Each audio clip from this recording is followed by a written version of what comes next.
Welcome to this week's Confession of a Fitness Professional. I'm your Fit Pro, Andra Anderson, and before we begin, I want to check in with you. How are you feeling today? What is on your mind? What's going on around you?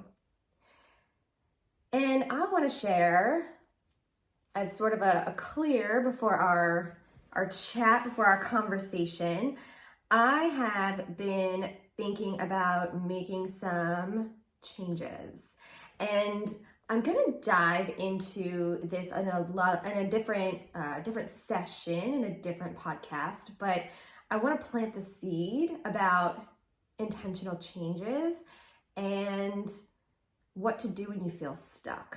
I'm sort of feeling not stuck. I think I was feeling stuck. I'm sort of working through that, but I feel like maybe I've discovered a way to feel unstuck. So stay tuned, because that will be a future session, a future confession, what to do when you're feeling stuck. Today, I want to dive into things that I wish you knew. And this is sort of a combination.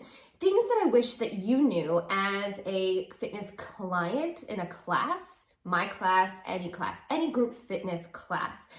But sort of also I have a few things on here of things that I wish you knew as a fitness professional. So really, this is going to be to a pretty wide audience. I hope this covers you in some capacity, either you as a group fitness enthusiast and somebody who loves to come to fitness sessions and train and that sort of thing, or as somebody who is or aspires to be a fitness professional. Some of these things that I just wish you knew. I wish you knew. So in my almost 16 years in the fitness profession, there are times that I have felt so frustrated, and for a number of reasons, as a professional, as a trainer, as an instructor, as an individual, and I want to be here for you to work through all of that.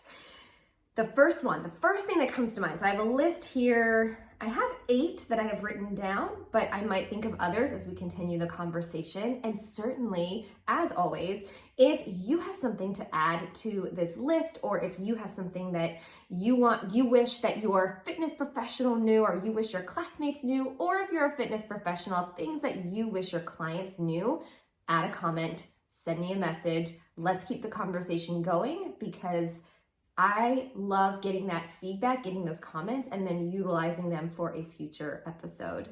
So please help me keep this conversation going. Okay, this week's confession, what I wish you knew. Number 1, you are ready.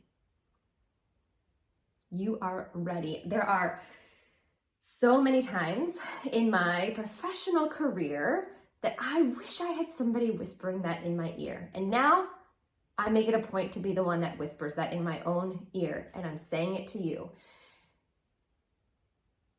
You will feel it. You will not feel ready, but you are ready. One frustration I can think of at the top of my head is I will have potential clients reach out to me and say, when I XYZ, I can come to your class. Usually sort of a disclaimer, or maybe this is not a red flag, but I hope you don't feel this way. They might say, trigger warning, when I lose weight, I'm going to come take your class. When I get stronger, I'm going to come take your class. When I improve flexibility, I'm going to come take your class. And you're like, this could be part of the journey. This could be part of the journey. Now, of course, there are some limits, not limits, but there are some exceptions to everything, of course. So if you are going through physical therapy and you are rehabilitating something, then yes, you are on the proper course, and you're probably going to be ready before you realize you're ready, but keep the proper course. Listen to your medical professionals. Absolutely listen to your own body. But there's so much truth to the idea that you will not feel ready when you are ready. And I'm here to tell you, you are. So if you're questioning it, if you're feeling like you are stuck or not ready, this is your sign. You're ready. Take it. Take the class, take the certification, take the course, design the workshop, quit your job. I don't know. You are ready. You are ready for the next step. You have so much more inside of you than you realize. And I've noticed this through conversations with clients over the years, the way that they will verbalize to me that they're not ready for XYZ reason, and then they start listing all the reasons why they are ready without fully putting the dots together to figure out that they are actually ready to come to class. They're ready to take that leap. They're ready to do that thing. And more often than not, it is related to when a client decides they want to become a professional. You're ready. Do it. Now is the best time. Now is the best time. Yesterday was the best time. Now is the second best time. So you're ready. Confession. What I wish you knew. You're ready. What I wish you knew. You need to strength train. And I'm saying that you, we, all of us. I need to strength train. You need to strength train. You are not going to get bulky. It takes a lot of discipline and intention to become bulky. You need to lift a weight. You need to do calisthenics, body weight, whatever it might be. You need to move your muscles intentionally. And this is coming from somebody who has prioritized cardio over everything else for most of my life. And when I would add elements of strength, my cardio got better, and cardio fed into the strength. So they go hand in hand. Yes, I would recommend both. Your formula of what you need is going to be different based on the life that you want to live and your overall priorities, but you need to strength train. And again, yesterday was the best day to start. Today is the second best day to start. Even if it's 10 minutes, I have been doing 10 minutes. 10 minutes. I will go do a 10-minute strength session because for me, at this particular moment in my life, I am unwilling to prioritize a long period of time for strength.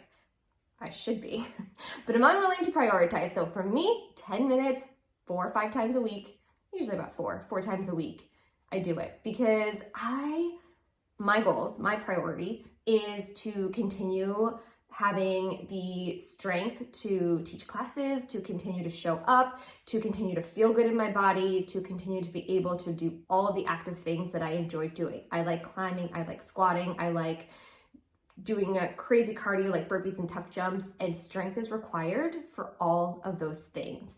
And as we age, strength deteriorates even more rapidly, as I am realizing as I approach the big 40. Strength train. I wish you knew. And I wish you knew how easy it was to get started. I wish you knew. I'll give you my formula. Okay, so like yesterday, my 10-minute strength training, I did 4 moves.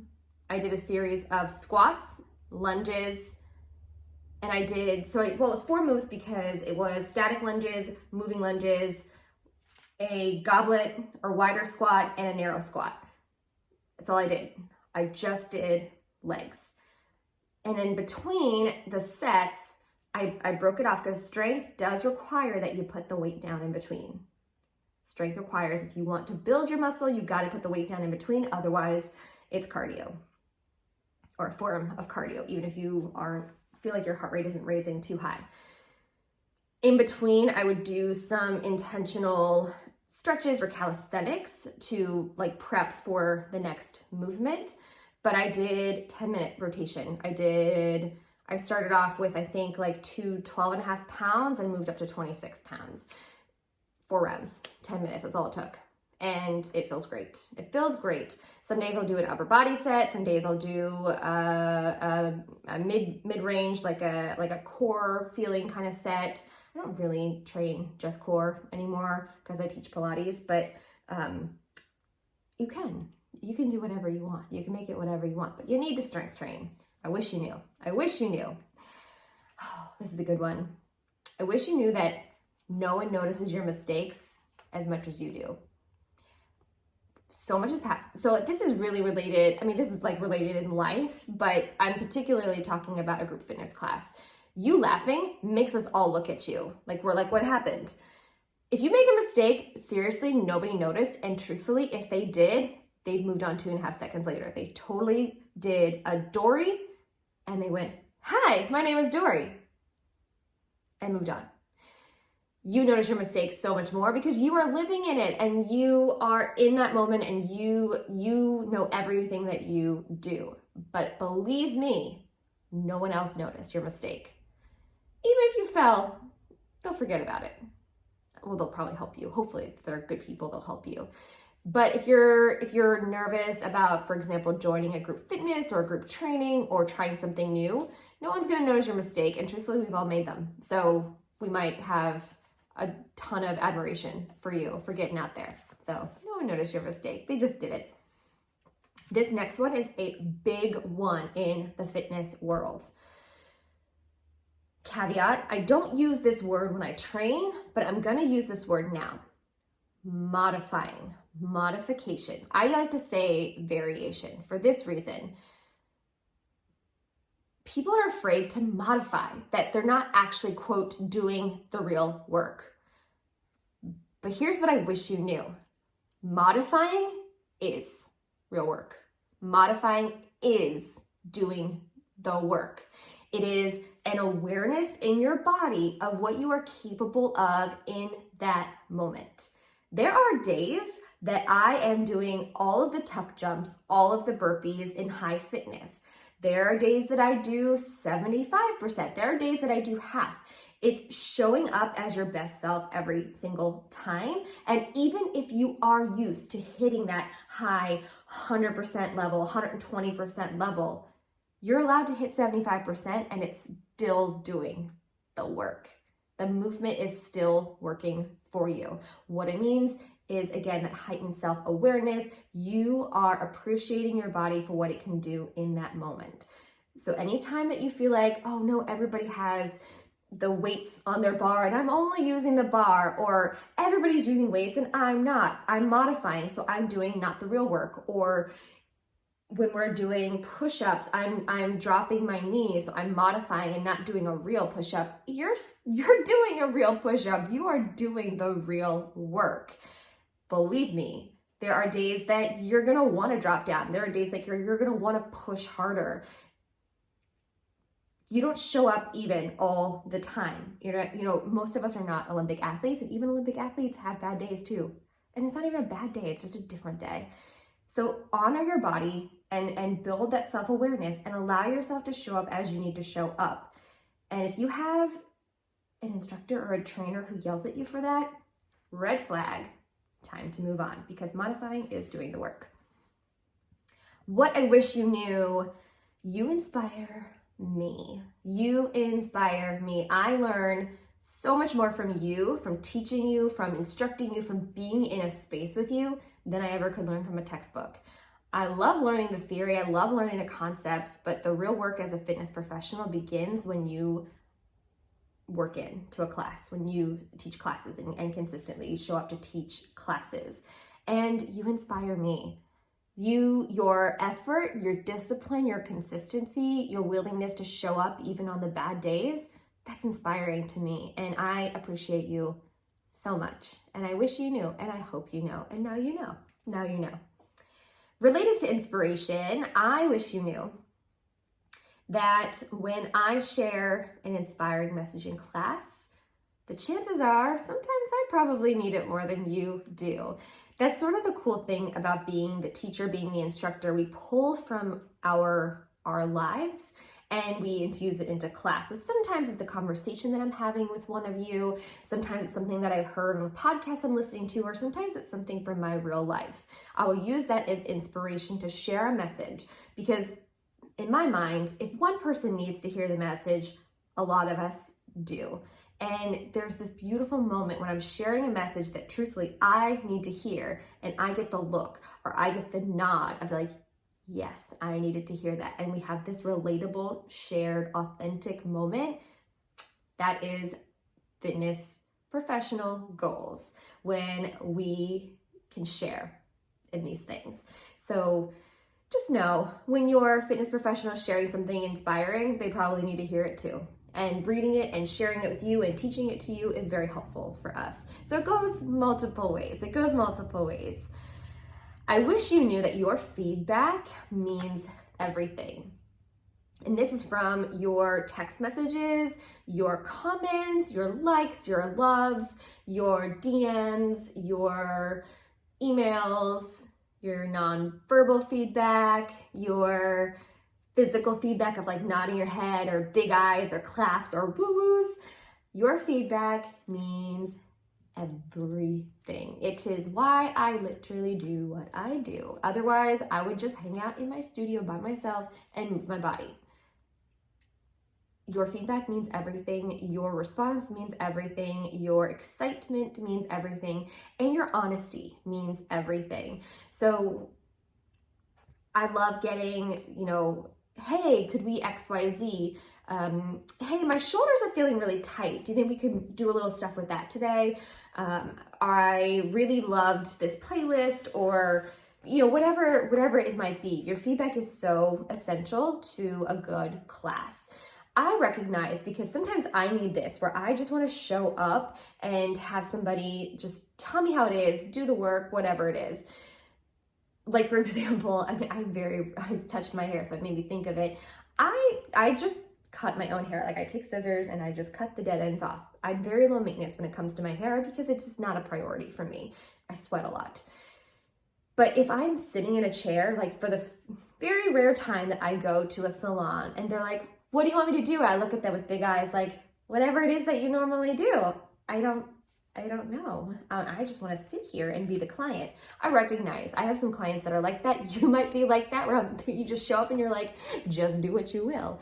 Sometimes I will, if I have like a smaller class size, I will go through my playlist and make sure that there's a song that I think they really like, but then I'll also ask, is there a movement that you'd really like to do today? Or is there a choreo or a song you'd really like to do? And sometimes I get the big eyes and the shake heads of no, like just whatever you do is fine. I get that. I have days like that too. So that's totally fine. If you don't always have feedback to share, you don't need to always share feedback. But when you feel called to do so, do it. Do it. Because I wish you knew that your feedback and your response means everything. I wish you knew that I want to be all things to you. I want to be all things to you, and I get frustrated when I can't. And I want so desperately to make you feel better, to make you feel good, to solve all of your problems. But that's just not gonna ever happen. I can do my best to show up for you, to recognize you, to use my infinite wisdom and knowledge to maybe loosen the shoulders a little bit, or remind you to soften your face a little bit, or encourage you to dig a little deeper and figure out, can you go a little lower, or maybe add a jump or something like that. Like, I want to be there to call those things out in you, but I can't be everything to you, and that's frustrating to me. I want to solve everything for you. I want to fix it for you. I want to make it better. And that is one of the hardest things as a fitness professional, is figuring out what those lines are. And I think when I first started, it was like, I can answer questions about like things that are hurting in people's bodies. And now I'm like, oh no, we don't do that. There are medical professionals who can do that, but you just get so excited to make people feel good and to be a part of that process. But I don't want to say like you have a lane, stick in your lane, but we have a job, we have a skill set. We need to use that skill set. And if we feel called to do more, go out and get your certifications, go off and do physical therapy or become an MD and use your gifts in that way. But let's keep within the skills that we're really good at and keep honing those, and we are part of a bigger story. If you are a fitness professional, recognize that you're not the only person, the only advocate in your client's life. There are multiple people, and how cool that you get to be one of them. There was definitely a point in my fitness career where I wanted to be the fitness professional for everybody, but now I'm like, thank goodness there are many of us. Thank goodness I'm not alone, and you have multiple instructors that you can go to and learn from and grow from. Thank goodness. Thank goodness for all of us. So that's what I wish you knew. I wish you knew all of those things. And I challenge you, and I encourage you, please share with me what things do you wish your fitness professional knew? And if you're on the fitness professional side, what things do you wish your clients knew? What do you wish your clients knew? Add to this list. Let's keep it going. Thank you. I love this corner of the world. I love chatting with you. I love sharing this time together, and I look forward to more. That's this week's confession. I'll see you next time.